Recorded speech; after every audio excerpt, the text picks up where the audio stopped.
অনেকে Dhaka premier league রুটি রুজি চেষ্টা থাকবে এবং সর্বোচ্চটা দিয়ে চেষ্টা করবো 2027 ওয়ার্ল্ড কাপটা খেলার। সবাই ছিল, আমি নাই, তো এগুলো আসলে কিছুটা এফেক্ট পড়ে। তো শেষ মুহূর্তে আমি একটা ম্যাচ খারাপ খেলি, যার কারণে কোচ হাতুর সিং এর হয়তো বা পছন্দ হয় নাই, আমাকে বাদ দিয়ে দেয়। Welcome to Peak Frenzy. Premier লিগটা খেলছেন, মাত্র একটা ম্যাচ খেলেছেন, প্রিপারেশনটা কেমন যাচ্ছে আর প্রিমিয়ার লিগে আপনার পার্সোনাল টার্গেটটা কি? না, অবশ্যই, যেহেতু গতবারও আমি থার্ড হাইস্ট উইকেট হয়েছিলাম টুর্নামেন্টের, তো এগুলো ওদের ভিতরে সর্বোচ্চ। তো এবারও ইনশাল্লাহ চেষ্টা থাকবে টপ 5-এ থাকার উইকেট শিকারে। যদি উইকেটটা দেখে কিছুটা মর্মত হচ্ছি, জানি না সাধারণত কী হবে, উইকেটটা অনেক স্লো, ম্যাক্সিমাম সব উইকেটেই। তারপর ইনশাল্লাহ চেষ্টা থাকবে যতটা সম্ভব উইকেট রিড করে বল করার এবং সেটা দিয়ে টুর্নামেন্ট শেষ করার। এবারে প্রিমিয়ার লিগ একটু ডিফারেন্ট, একটা দিনে 6টা খেলা, একটু হ্যাসেলটাও কমেছে, প্লাস বিকেএসপি তো সব খেলা নেই, কাছাকাছি জায়গায় প্রেসিডেন্টের এই উদ্যোগটা কেমন লাগছে? না, অবশ্যই, আসলে স্পেশালি থ্যাঙ্কস দিতে হয় আমাদের সিসিডিএমকে, এর পাশাপাশি তামিম ভাইকে। হয়তো উনি খুব শীঘ্রই ইনিশিয়েটিভ না নিলে অনেকগুলো প্লেয়ার হয়তো বা ঘরে বসে থাকতে হইতো, যেটা সেকেন্ড ডিভিশন, থার্ড ডিভিশন এবং ফার্স্ট ডিভিশন অনেকগুলো প্লেয়ার বসেছিল। তো এটা আসলে আমরা হয়তো ন্যাশনাল টিমে আছি বা বিপিএল খেলি, অনেকের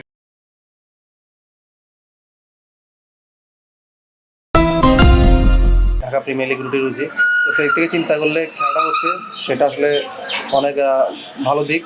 বিশেষ করে সবাই খেলতে পারতেছে, খেলার মধ্যে আছে। এটা আপনারা যদি দেখেন 50 ওভার ফরম্যাট শুধু আমাদের ঢাকা প্রিমিয়ার লিগটা হয়, এর বাইরে খুব বেশি বিসিএল হয়তো বা টুকটাক কয়েকটা ম্যাচ হয় যেখানে অনেকগুলো প্লেয়ার খেলতে পারে না।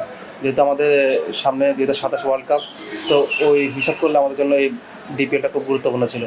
27 ওয়ার্ল্ড কাপের প্রসঙ্গ আসার আগে আপনি নিয়ে আসলেন 27 ওয়ার্ল্ড কাপ আছে, 26 চলছে, এই প্রিমিয়ার লিগটা খুব ইম্পর্ট্যান্ট ওয়ান ডে সেট আপে একজন জেনুইন পেস বোলিং অলরাউন্ডার হিসেবে জায়গা পাওয়ার জন্য। তার উপর তানজিম হাসান সাকিবের একটা ইনজুরি আছে, হয়তো উনি লম্বা সময়ের জন্য বা 3-4 মাসের জন্য বা একটা সার্টেন, এখনো রিপোর্ট আসেনি, একটা সার্টেন টাইমের জন্য রুলড আউট হয়ে যেতে পারে। আপনার চোখটা কি এখন ওই জায়গাতে কিনা যে যেহেতু একটা সুযোগ আসছে সেই সুযোগটাকে লুফে নেওয়া যায় কিনা? হ্যাঁ, না, অবশ্যই। আসলে দেখুন, আমি 2019-এর ওয়ার্ল্ড কাপটা খেলেছি, 2023-এর ওয়ার্ল্ড কাপে ইনজুর্ড ছিলাম বা আউট অফ ফর্ম ছিলাম, যার কারণে টিমের বাইরে ছিলাম। যদিও আমি ওয়ান ডে টিমে প্রায় অলমোস্ট 3-4 বছর হয়ে যাবে, আরও বেশি হতে পারে, আমি দলে নেই। তারপরও আমার চেষ্টা থাকবে এবং সর্বোচ্চটা দিয়ে চেষ্টা করবো 2027 ওয়ার্ল্ড কাপটা খেলার। হয়তো 2031 ওয়ার্ল্ড কাপটা পাবো না, বয়স, ফিটনেস সব কিছু হিসাব করলে। তো এইটার জন্য আমি হার্ড অ্যান্ড সোল চেষ্টা করতেছি।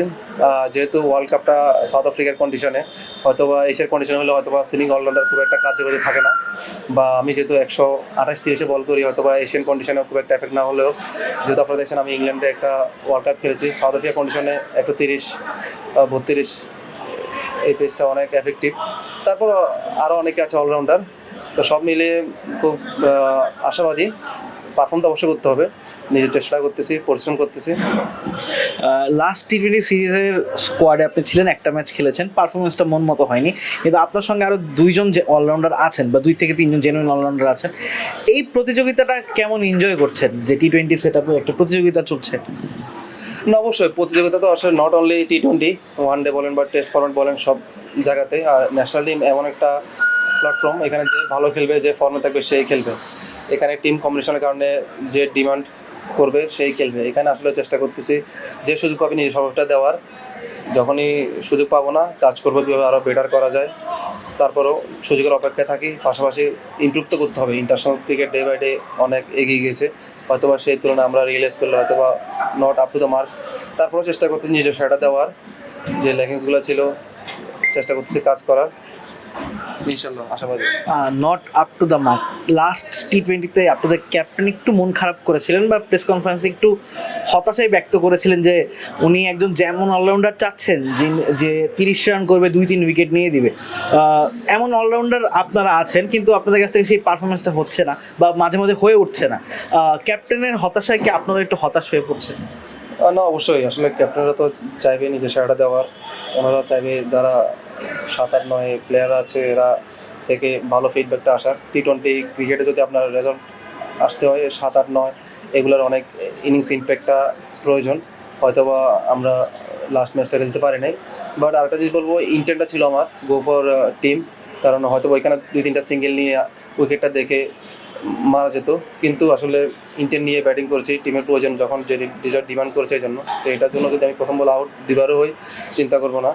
তো আমি ওই জিনিসটা নিয়ে কাজ করতেছি, এবং যখনই সুযোগ পাবো, যেহেতু আমরা ওই 7-8 যাবো, কম বল পাবো, এটা নিয়ে প্র্যাকটিস করেছি। তো অনেক সময় হয়তো বা সাকসেস হবো না, বা অনেক সময় হবো, বাট ইন্টেন্টটা ইম্পর্টেন্ট। তো ওইটা নিয়ে আমরা ম্যাচে গেলেও চেষ্টা করি, নেটও ইন্টেন্টটা নিয়ে প্র্যাকটিস করার চেষ্টা করি। আপনাকে টি-20 সেট আপে ফেরানোর পেছনে লিটন দাসের একটা বড় অবদান আছে। উনি আপনাকে ফোন করেছিলেন, ফোন করে কি বলেছিলেন এবং সেই কনভারসেশনটা যদি একটু বলতেন। না, এটা অবশ্যই এটা পার্সোনাল থাকুক। যদি বলতেন। না, সব কিছু আসলে ইয়ে করা উচিত না। অবশ্যই উনি আমাকে অনেক সাপোর্ট দিয়েছেন, যার কারণে আসলে টি-20 দলে আমি আছি নিয়মিত। সবসময় কথা বলে কী করলে আমার জন্য বেটার হয়, হয়তো অনেক সময় না হলেও বলে যে সাইফুদ্দিন এটা করা উচিত হবে না, তখন তোর জন্য একটু চ্যালেঞ্জিং হয়ে যাবে। তো আমি চেষ্টা করি ওনার কথা শোনার, ব্যাটিং হোক, বোলিং হোক, এবং বডি ল্যাঙ্গুয়েজ, ফিটনেস, এভরিথিং। মাঝে মধ্যে ওনার চোখে যদি মনে হয় আমি একটু ক্যাজুয়াল বা থাকি, বলে আমাকে একটু ঝাড়ি দেয়। তো আমি চেষ্টা করি আবার নিজেকে ইমপ্রুভ করার, করার। তো এটা ভালো। তো ইনশাল্লাহ চেষ্টা করবো ওনার পরিধান রাখার। আর এর পাশাপাশি অবশ্যই ইমপ্রুভ তো শেষ নেই, যে একটা শুরু করেছিলাম স্টার্টিং ইন্টারন্যাশনাল ক্রিকেটটা, ওই জায়গাটা প্রাপ্তি বলেন, প্রাপ্তি খাতা জিরো। তো ইনশাল্লাহ চেষ্টা করবো নিজের সেরাটা দেওয়ার। আসলে ভালো তো শেষ নেই, তো পরিশ্রম করতেছি, দেখা যায় বাকিটা আল্লাহর হাতে। সেন্ট্রাল কন্ট্রাক্টের নিজের নাম টানা দেখে একটু হতাশ হয়েছেন? না, হতাশ তো অবশ্যই হব।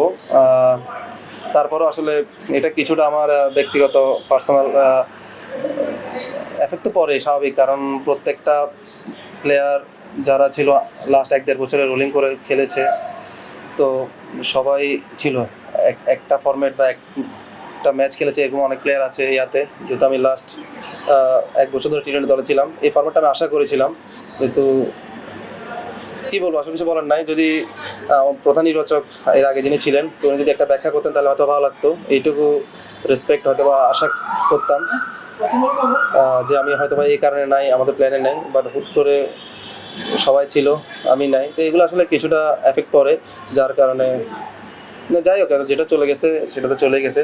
তারপর চেষ্টা করবো আগামী দিনগুলোতে ভালো করার। এবং কন্ট্রাক্ট, এই জিনিসটা ইম্পর্টেন্ট হচ্ছে, ন্যাশনাল সেন্ট্রাল কন্ট্রাক্ট থাকলে আরও অনেক বেশি এক্সট্রা প্রায়োরিটি এবং একটা ফেসিলিটিস পাওয়া যায়। যেহেতু আমি কোনো কন্ট্রাক্টে নেই, ডোমেস্টিক এনসিএল যে ওইটাতেও নেই, এবং ন্যাশনাল কন্ট্রাক্ট এটাতেও নেই, তারপর কিছুটা খারাপ তো লাগে। তারপর কী করে, অনেক সময় অনেক কিছু মেনে নিতে হয়। লাস্ট বিপিএলে পেমেন্ট নিয়ে অনেক ইস্যু হয়েছে, পেমেন্ট পাচ্ছেন না, ঢাকা অনেক কিছু অনেক মানে ঘুরিয়েছে আপনাদের বলতে গেলে। সেই তিক্ত অভিজ্ঞতাটা যদি একটু বলতেন, এবং শেষ পর্যন্ত টাকা পেয়েছেন কিন্তু। প্রথমত আলহামদুলিল্লাহ, আমরা আসলে পেয়েছি, একটা অনিশ্চয়তার মধ্যে ছিলাম। প্রথমত এর আগে বিপিএল গভর্নিং কাউন্সিলর যে ছিলেন মিঠু ভাই, ওনাকে অসংখ্য ধন্যবাদ। উনি অনেক কাজ করেছেন। এর পাশাপাশি আমাদের মিথুন ভাই সভাপতি, উনি অনেক এটা নিয়ে অনেক কাজ করেছে, যাতে আমরা দ্রুত টাকাটা পেয়েছি।